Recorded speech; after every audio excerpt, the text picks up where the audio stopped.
Shalom Bapak Ibu, Saudara dan anak-anak yang terkasih di dalam Tuhan Yesus Kristus. Kiranya kita semua dalam keadaan baik, sehat, tetap semangat, penuh sukacita dan damai sejahtera.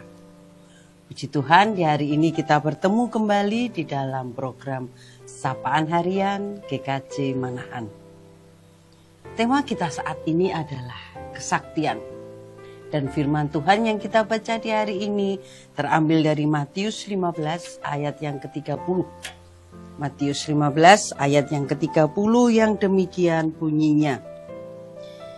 Kemudian orang banyak berbondong-bondong datang kepadanya, membawa orang lumpuh, orang timpang, orang buta, orang bisu, dan banyak lagi yang lain. Lalu meletakkan mereka pada kaki Yesus, dan ia menyembuhkan mereka semua. Bapak, Ibu, Saudara, dan anak-anak yang dikasihi dan mengasihi Tuhan, pada hari ini, tepat pada tanggal 1 Oktober, kita memperingati Hari Kesaktian Pancasila, yaitu hari di mana kita mengenang peristiwa adanya kudeta yang terkenal dengan nama G30S PKI, dan juga kegagalannya di dalam mengganti ideologi bangsa kita, yaitu Pancasila sebagai dasar negara. Peringatan ini juga untuk menghormati para pahlawan revolusi yang gugur dalam peristiwa tersebut dan menegaskan kembali akan nilai-nilai Pancasila agar tetap relevan serta memperkuat persatuan bangsa. Sebagaimana bangsa Indonesia yang memiliki Pancasila sebagai dasar dari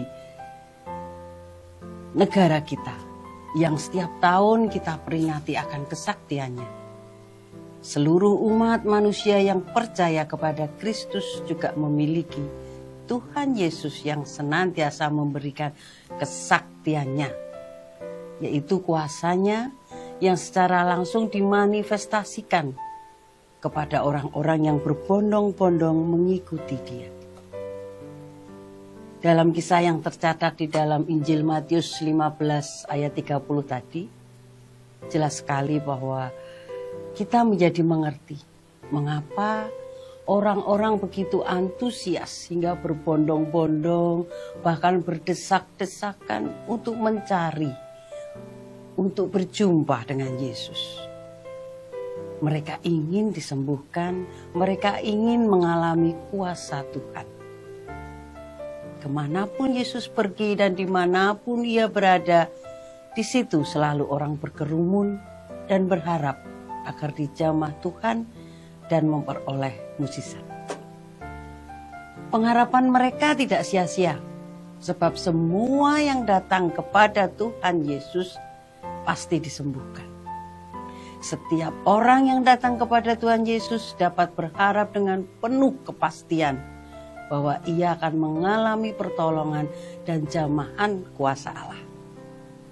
Lebih dari itu, Tuhan Yesus memberikan kepada kita yang percaya kepadanya, yaitu jaminan yang lengkap yang kita perlukan di dalam hidup ini maupun hidup di masa yang akan datang.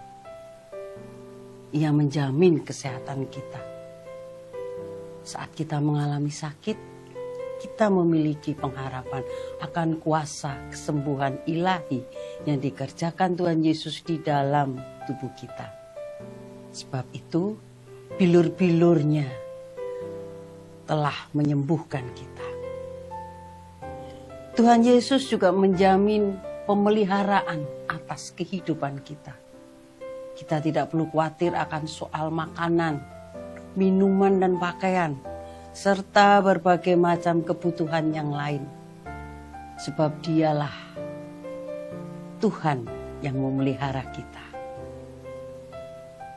Ia menjamin memberikan hikmat dan pengetahuan kepada kita.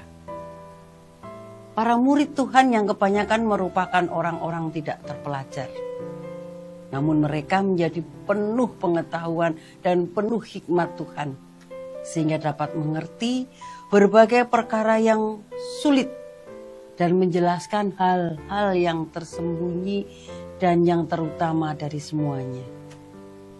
Tuhan Yesus memberikan kepada kita jaminan kehidupan yang kekal di dalam surga. Bapak, Ibu, dan Saudara yang terkasih, izinkan saya menyampaikan bahwa mengandalkan Tuhan adalah hal yang terbaik. Sebab diberkatilah orang yang mengandalkan Tuhan dan menaruh harapannya kepada Tuhan. Jangan pernah mengandalkan manusia atau mengandalkan kartu-kartu atau benda-benda apapun yang ada. Karena berharap pada manusia kita akan kecewa. Tetapi berharap kepada Tuhan, hidup kita akan selalu ditolongnya. Dan hati kita akan selalu dipenuhi dengan sukacita. Amin. Tuhan Yesus memberkati. Mari kita berdoa. Tuhan Allah Bapa kami, Allah yang senantiasa memberkati kami, Allah yang senantiasa memberikan kasih karunia di dalam kehidupan kami. Kami mengucap syukur Bapa. Di saat ini Engkau kembali mengingatkan kepada kami bahwa Engkaulah Allah yang penuh kuasa. Engkaulah Allah yang senantiasa memelihara kami. Ya Bapa, tuntun sertai bimbing kami terus ya Bapa, untuk kami senantiasa mengandalkan Engkau, untuk kami senantiasa bersandar kepada Engkau, untuk kami senantiasa berharap kepada Engkau. Ya Bapa, bimbing tuntun dalam kehidupan kami ya Bapa. Ingatkan kami bahwa kami mempunyai Engkau, Allah yang penuh kuasa. Inilah doa kami ya Bapa, yang kami serahkan di dalam nama anak-Mu, Tuhan kami Yesus Kristus, Juru Selamat kami yang hidup. Amin.